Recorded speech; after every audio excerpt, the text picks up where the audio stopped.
Hi, let's paint an easy wintry tree scene inspired by a viral TikTok painting women were searching all of Ross stores to find. You can create your own version using acrylic paint or watercolors. To keep this simple, I'm going to use your watercolor paints.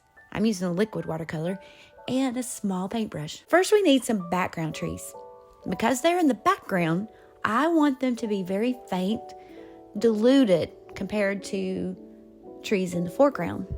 So they're going to be my lightest layer. It's so easy. You'll be able to do hundreds of trees. Well, you might only need about 20. And now I'm going to add another row of trees. That's going to be my middle ground.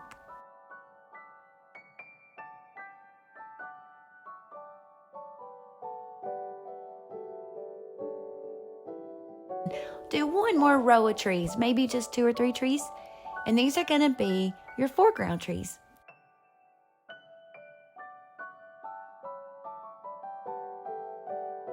Plant those trees with some land, and then let's let it snow. Dab little blobs of snow on top of your branches.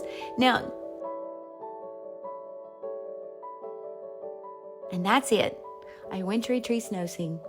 We hope you enjoyed this lesson. And most importantly, forget not the Lord.